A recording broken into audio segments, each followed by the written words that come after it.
we're going to find out stuff that, we did 40 years before that we're going to wish that we had never done. And it's these chemicals.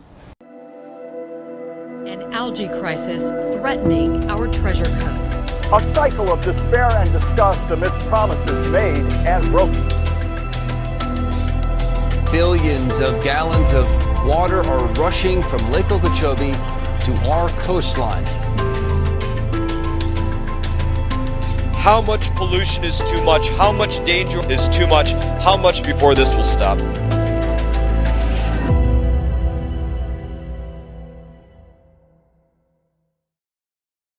Everybody knows that Florida is this interconnected network of waterways, lakes, tributaries, coastal estuaries, and canals in order to manage the levels of all of these waters surrounded by all of these people. And a lot of times these canals and other places, they can get laden with invasive plant species. And we know that those have to be managed, but unfortunately, in many cases, these invasive species are being managed with toxic chemicals like aquathol, endothol, glyphosate.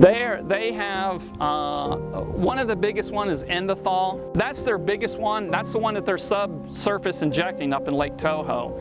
And that's the one, that chemical is incredibly dangerous. As you read the labels on them, they tell you, don't touch them. If it gets in your eyes, you're going to go blind. If you drink it, you could die, or your liver or kidneys are going to fail. If you're going to handle it, make sure you wear rubber gloves or an apron. The full name for diquat is diquat dibromide. This bromide, which is in our lake bottom, and it is releasing toxins that are killing ducks. And it's also affecting eagles, because when a duck starts dying, it's easy prey for an eagle to come down and swoop it and pick it up.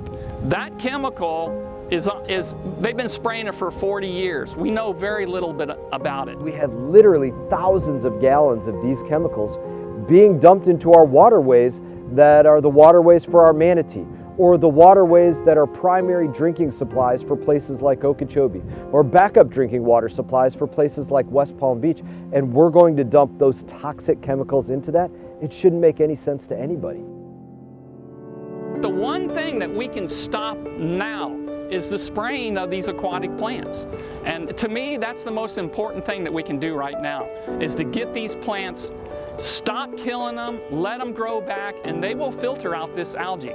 The little bit that can be done at the federal level, we've been pretty successful in doing. Representative Greg Stubbe and myself, we worked on legislation that we passed into law that says those dollars that come from the federal side to go towards invasive plant management, that they will be emphasized to go towards mechanical harvesting of these invasive species, instead of dumping toxic chemicals into the waters that people's kids swim in. The state of Florida spends $20 million a year spraying plants, We can save $20 million and restore our lakes. It's not up to humans to determine what lakes are supposed to look like.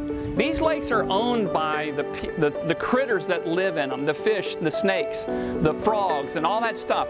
And we don't have the right to go in there and poison them just because we want to be able to water ski on their home. I think we can all realize that we can do better in our state, that we can make sure that no toxins are dumped in our water, whether they come out of Lake Okeechobee in the form of toxic algal blooms, whether they come out of a crop duster or a boat that's spraying toxic chemicals into our waterways to try and manage something else. We can do better, and we will do better.